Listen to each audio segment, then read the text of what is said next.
पाकिस्तान भर में 75वां जश्न आज़ादी बड़े जोश व खरोश से मनाया जा रहा है। जिन कौम में इस दिन अहद व पैमान करती हैं और आगे बढ़ने की नित नई राहें तलाश करती, जिसमें मजहबी हमआहंगी की शानदार मसाइल काम करते हुए उलमा कराम ने मुफ्ती आशिक हुसैन व दीगर उलमा कराम, कैथेड्रल स्कूल और सेंट एंथनी हाई स्कूल के बच्चों ने शिरकत की।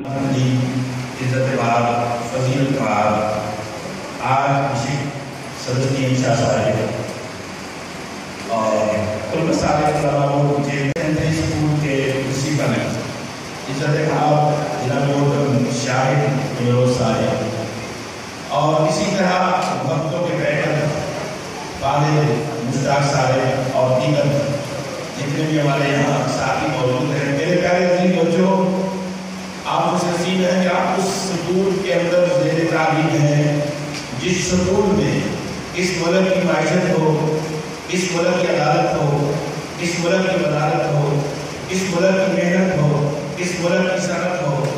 सेंट एंथनी स्कूल ने हर शोबा-ए जिंदगी में नुमायां तौर पर शख्सियात की सूरत में अपना हिस्सा डाला। अपने मुल्क की 74वीं सालगिरह मनाते वक्त सिर्फ दो बातें तारीखी आपको बताना चाहता हूँ। अच्छा, ये 1900 जिसका जिक्र हमारे भाई मोहम्मद मासूद साहब ने जिक्र किया है, ऐसा मिलकर पाकिस्तान को मजबूत बनाए। पाकिस्तान जिंदाबाद, पाकिस्तान जिंदाबाद। आप सबको 74वीं जश्न आज़ादी मुबारक हो। जबकि इस पुरवकार तकरीब में पाकिस्तान की तरक्की और खुशहाली की दुआएं मांगी गईं। इसी हवाले से जश्न आज़ादी तकरीबात के सिलसिले में archbishop saint Francis Shah, principal Shahid Amroz Mughal ने सेंट एंथनी हाई स्कूल में केक काटने की तकरीब का एहतमाम किया। इस मौका पर मुफ्ती आशिक हुसैन और आर्च बिशप सेंट शाह ने खिताब करते हुए कहा, आज हम अपने खुदा ताला के बहुत शुक्रगुजार हैं कि खुदा ने हमें इतना खूबसूरत मुल्क अता किया जिसमें पहाड़ भी हैं, बल्कि बर्फ़ से भरे हुए पहाड़ भी हैं और मैदान भी हैं। हमारे पास दरिया भी हैं, मीठा पानी भी है, समुंदर भी है, चारों मौसम भी हैं। तो खुदा ने हमें इतना अच्छा मुल्क अता किया है और मुल्क के लिए बड़ी मेहनत भी की और इंसानों ने भी मेहनत की। और आज हम अपने मुल्क की 74वीं सालगिरह मनाते हैं। 74वीं सालगिरह मनाते हुए मैं सोचता हूँ कि कुछ तारीख़ी हक़ाइक़ हैं, उनको अभी जानना ज़रूरी है ताकि पाकिस्तान में रहने वाला हर शख्स एक दूसरे की खूबियों को, खुदादा सलाहियतों को पहचाने, कबूल करे, बुरे कार लाए जाएं वो भी लाए और इस तरह मुल्क और ज़्यादा तरक्की करे। जब हम बात करते हैं पाकिस्तान की, तो 23 मार्च 1940 पर भी कायद-ए-आज़म मोहम्मद अली जिन्ना बानी पाकिस्तान वो जब लाहौर में आए तो वो उनकी मुलाकात मसीही रहनुमाओं से, जिसमें दीवान बहादुर SP सिंघा साहब, बहुत एक और बड़े लीडर चौधरी जोशुआ फजलुद्दीन साहब, चंदूलाल साहब और भी बहुत सारे मुलाकात हुई, बातचीत हुई। तो कायद-ए-आज़म ने कहा कि हमने एक बहुत बड़ा इधर अवामी इज्तिमा करना है ताकि अंग्रेज़ों को पता चल जाए कि हम वाकई ही एक अलग मुल्क चाहते हैं। तो उसके लिए तमाम मसीही रहनुमाओं ने भी जब कायद-ए-आज़म की सारी बातें सुनी तो उन्होंने कहा कि हम आपके साथ हैं। 23 मार्च 1940 को करारदाद पाकिस्तान जब ये बहुत बड़ा इज्तिमा हुआ तो उस वक्त, अब इसको मीनार पाकिस्तान कहते हैं, उस वक्त मंटो पार्क कहते थे। बहुत बड़ा इज्तिमा हुआ और अंग्रेज़ ये बात देखकर, इतना बड़ा अवामी इज्तिमा देखकर उन्होंने कबूल कर लिया कि वाकई ही ये लोग एक अलग मुल्क के हामी हैं और इनको अलग मुल्क देना चाहिए। जिस पर तहरीक पाकिस्तान के पैराग्राफ नंबर 2 में ये लिखा गया कि पाकिस्तान में रहने वाले सब लोग मसावी होंगे, रहम व करम नहीं होगा, सब शहरी बराबर। इसके बाद हम देखते हैं कि 19 नवंबर और 1942 में फैसलाबाद, जिसको उस लाइलपुर कहते थे, धोबी घाट पर एक बहुत बड़ा और जलसा हुआ जिसमें ऑल इंडियन क्रिश्चियन एसोसिएशन, ये सारे मसीही रहनुमा, इनको मौका मिला, कायद-ए-आज़म साहब को वहाँ भी मिले। फिर इन्होंने दावत दी कि आप लाहौर आएंगे तो हम दोबारा मिलेंगे। तो फिर 20 नवंबर 1942 में ये जहाँ वापडा हाउस आजकल है और इसके बाद PIO का ऑफिस भी है, वहाँ एक रेस्टोरेंट है लॉरिंग रेस्टोरेंट, वहाँ पर कायद-ए-आज़म साहब के साथ मुलाकात हुई। कायद-ए-आज़म मोहम्मद अली जिन्ना की बहन हमशीरा मादरे मिल्लत मोहतरमा फातिमा जिन्ना भी थी। उस वक्त के कमिश्नर लाहौर सर सिकंदर हयात भी थे और ये सारे हमारे रहनुमा भी थे। रहनुमा में कायद-ए-आज़म के साथ तफसील से बातचीत की। कायद-ए-आज़म ने इनको नए मुल्क के बारे में बात बताई और यहाँ पर फैसला हो गया कि आज से इंडियन क्रिश्चियन एसोसिएशन मुस्लिम लीग के साथ इल्हाक में आ जाएगी। तो यानी ये अब दो जमातें नहीं, एक जमात होकर काम करेंगी ताकि हम मुत्तहिद होकर पाकिस्तान को बनाएं। और यहाँ पर ही इन्होंने लफ्ज़ भी ईजाद हुआ कि अब मोहम्मद अली जिन्ना को हम कायद-ए-आज़म कहेंगे, क्योंकि हम सब के कायद हैं, कायद-ए-आज़म। इसके बाद हम देखते हैं कि फिर बात आनी थी कि जो पंजाब जो असम्बली में कानून साज असम्बली में ये बात हुई कि अगर पाकिस्तान बनता है तो क्या पंजाब तकसीम होगा।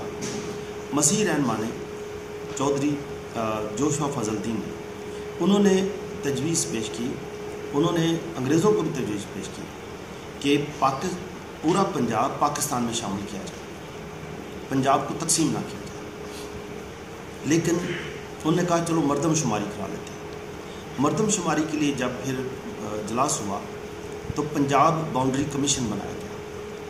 हमारे ये जो मसीह रहनुमा थे इन्होंने पंजाब बाउंड्री कमीशन से भी रिक्वेस्ट की और साथ साथ इन्होंने अपनी सारी आबादियाँ ये माटनापुर, जंगसनाबाद, मरियमाबाद, क्या नाम शांति नगर, ये सारे जितने भी हैं इन सब इलाकों में इन्होंने जाकर अमृतसर तक जाकर लोगों को कन्विंस किया कि आपने अपने आप को यही करना है कि हम मुसलमानों के साथ ही रह रहे हैं।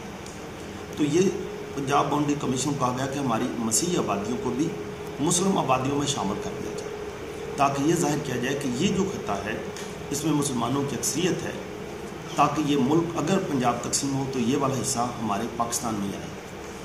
तो ऐसे ही हुआ, इसलिए सियालकोट हम देखते हैं ये सारा हमारा ईस्ट पंजाब सारा ये पाकिस्तान में है। इसके बाद हम ये भी देखते हैं कि फिर वोटिंग होनी थी। वोटिंग में मुस्लिम लीग के पास भी 88 वोट थे और जो हिंदू यूनियनिस्ट थे कांग्रेस वाले उनके पास भी 88 थे। तो हमारे 3 मसीही रहनुमा जिनमें दीवान बहादुर SP सिंघा साहब, वो वैसे भी असम्बली के स्पीकर थे, उनका आखिरी वोट डलना था। वो इस तरफ हो जाए इस तरफ हो जाए, जिस तरफ भी होगा वही जीतेगी। लेकिन इन्होंने अपने मसीही रहनुमाओं से कहा कि हमने मुस्लिम लीग से, कायद-ए-आज़म से वादा किया है हम मुल्क बनाएंगे। और उस वक्त सारे क्योंकि अक़लियत में थे, मुस्लिम भी अक़लियत थे, मसीह भी अक़लियत थे, तो उन्हें कहा हम सारे अक़लियत मिलकर एक नया मुल्क बनाएंगे। तो इन तीनों मसीही रहनुमाओं अपने वोट मुस्लिम लीग की तरफ डाले तो मुस्लिम लीग के फिर 91 वोट 88 से तो नारे लगने शुरू हो गए कि अब पाकिस्तान बनेगा और पंजाब की तकसीम यूँ हो जाएगी। लेकिन सर रेडक्लिफ जो थे उन्होंने फिर भी थोड़ी सी डंडी मारी और कुछ इलाके जो थे वो शामिल ही ना किए, नहीं तो हमारे पाकिस्तान में पंजाब के और हिस्से भी शामिल हो जाने थे। तो यहाँ पर एक सीढ़ियों पर ही एक बहुत बड़े सिख रहनुमा थे मास्टर तारा सिंह, उन्होंने नारा लगाया कि मांगेगा जो पाकिस्तान मिलेगा उसको कब्रिस्तान। तो दीवान बहादुर SP सिंघा साहब बड़े हाज़िर दिमाग थे, दूरअंदेश लीडर थे, उन्होंने उसको उसमें जवाब दिया कि सीने पे गोली खाएंगे पाकिस्तान बनाएंगे। और आज मैं सोचता हूँ कि सब के लिए बड़ी खुशी का दिन है कि पाकिस्तान बन गया है, हम पाकिस्तान में हैं, 74वीं सालगिरह मना रहे हैं और ये सब्ज़ लाली परचम मुश्किल वक्तों में भी लहराता रहा, आज भी लहरा रहा है और लहराता रहेगा। आज हमने अहद वफ़ा करना है। अहद वफ़ा ये है कि हमारे इन बुज़ुर्गों ने हमारे लिए एक बहुत बड़ी मिसाल कायम की, इत्तेहाद की। और हम देखते हैं कायद-ए-आज़म के भी 3 असूलों में इत्तेहाद भी है, ईमान भी है, तंज़ीम भी है।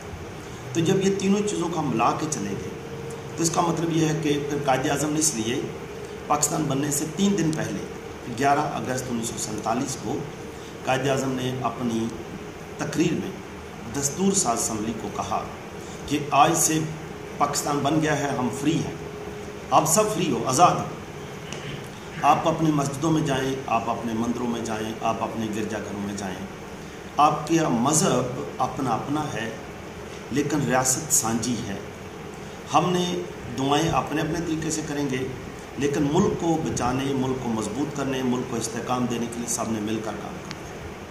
तो आज हम ये सारी ये मतलब जो मैं बता रहा हूँ बात, ये आज भी तारीख़ में मुँह बोलता सबूत है, तस्वीरें हैं कि लोगों ने मिलकर काम किया, मुस्लिम मसीही सब ने मिलकर काम किया, और इनकी जो खुदा ने इनको सलाहियतें दी थी वो इन्होंने इस्तेमाल की। मुत्तहिद रहे, चाहे कुछ भी था, मुश्किल था, परेशानी थी, धमकियाँ भी थीं, लेकिन मुत्तहिद रहे। आज तमाम पाकिस्तानियों से अपील है और हम मुत्तहिद रहें, इकट्ठे रहें, अपने मुल्क को और ज़्यादा मजबूत करें। और मैं सोचता हूँ कि आज दौर में जब पाकिस्तान मुश्किल हालात से गुज़रा है, तमाम पाकिस्तानी वतन से वफ़ा करें, और इसके अलावा जो मौजूदा कवानीन हैं उसके मुताबिक टैक्स भी दें, पाकिस्तान को रिश्वत से भी आज़ाद करें, पाकिस्तान को मिलावट से भी आज़ाद करें, ताकि मिलावट भी ना हो। खुदा ने हमें खूबसूरत मुल्क दिया जहाँ हर किस्म की चीज़ें तो हैं, मिलावट की क्या ज़रूरत है, ताकि लोग सेहतमंद भी हों। अगर लोग सेहतमंद होंगे, हमें अस्पतालों की कम से कम ज़रूरत पड़ेगी, कम से कम कैंसर मरीज़ कम होंगे। तो ये सारी चीज़ें हैं। हम अपनी अफवाज पाकिस्तान के लिए भी दुआ करें, खुदा हमारे मुल्क को ऐसी फ़ौज, ऐसी बहादुर फ़ौज, और इस फ़ौज की खुदा हिफाजत भी करे, ताकि ये सरहदों की हिफाजत करें, मुल्क के अंदर की हिफाजत करना, मजबूत करना वो हमारा काम है। हम अपने प्राइम मिनिस्टर इमरान खान साहब के लिए दुआ करें, सदर साहब के लिए, डॉक्टर आरिफ अलवी के लिए भी, अदलिया के लिए, चीफ जस्टिस गुलजार अहमद साहब के लिए, ताकि हर तरफ मुल्क की तरक्की, मुल्क की खुशहाली, मुल्क में अमन के लिए काम हो। मेरी तरफ से आप सबको मुल्क की 74वीं सालगिरह मुबारक हो, और जो बातें हम कर रहे हैं, हम इसको पूरा साल अहद वफा का काम करते हुए, निभाते हुए आने वाली 75वीं सालगिरह की भी तैयारी करें, और शायान शान तरीके से। आप सबको बरकत दे। पाकिस्तान पाइंदा। Report city press.